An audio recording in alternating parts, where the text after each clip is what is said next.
Welcome back. It's time for another Eat, Read, Watch column. This is the 44th, in fact. And if you're not already dining solo, you should be. You're worth it. So what am I eating this time? Curried lentil, wild rice, and orzo salad. With summer-like temps, finally, I am once again eating outside and enjoying less soup and more salad. This is one I've made countless times since receiving the recipe from Jack's aunt back in 2012. It's a page she printed from the Food Network, then scanned it and emailed it to me. I printed it and it sits in my recipe notebook, covered with notes about who I served it to and when. Yup, it's one of those. I bet you have some too.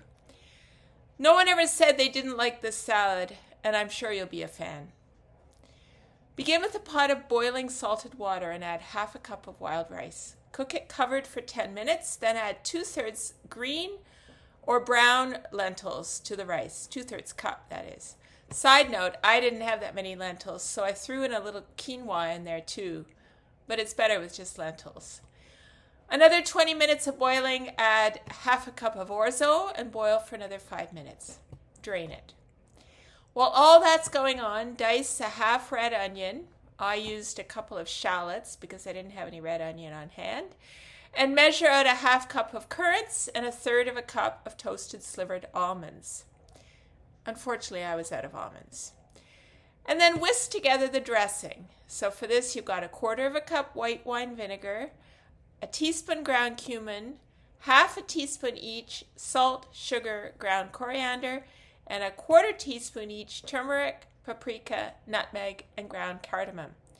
And then add a pinch each of cinnamon, cloves, and cayenne, and 1/3 of a cup of vegetable oil. Whisk that all up, and then add everything to the rice, lentil, orzo mixture and chill. Or eat warm, your choice.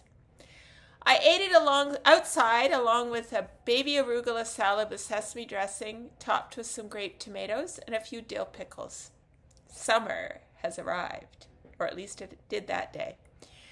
The next night, I bisected a yellow pepper, stuffed it with the rice mixture, and roasted it for 20 minutes with a baby bok choy. Can't complain. Prep time for the original salad, about 45 minutes. Origin? Well, a lot of these spices we don't produce in Canada. Wild rice, though, is ours. Pretty sure the lentils and the orzo were Canadian, too. Cost? Can't say for sure. I had everything on hand. The wild rice is the only component that costs much at all, though.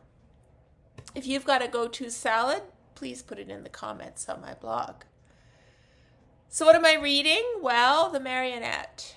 This is the 10th novel from Canadian humorist Terry Fallis, and I've read them all.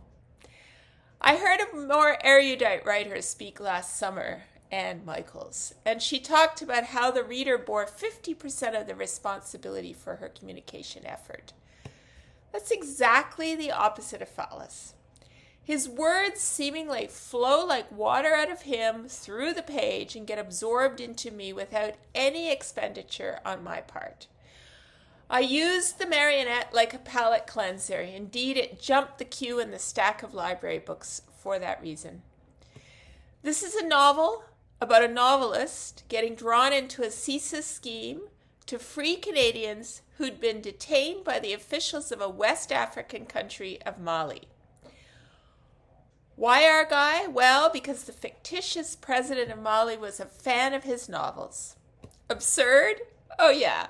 But fun? Absolutely. And for fans of Fallis's first book, which was the 2011 Canada Reads winner, the unlikely politician Angus McClintock from The Best Laid Plans has a cameo in this book too. What's your go-to light read? If you've got one, please share it in the comments on my blog. And finally, I'm watching After the Flood. BritBox is the gift that keeps giving, and this time it's police drama After the Flood. The series opens with waist-deep water in the streets of the fictitious flood-prone Yorkshire town of Waterside. The scene gives our 7-month pregnant protagonist, Jo Marshall, a chance to demonstrate her bravery and, frankly, stupidity, but it's TV after all, in some heroic life-saving shenanigans.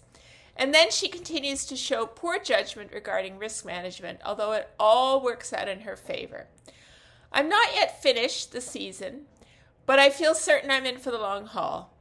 Doesn't hurt that Jo has both a feisty mother who's fighting City Hall over poor flood mitigation measures and a difficult relationship with her sister-in-law, who's the PA to the evil developer.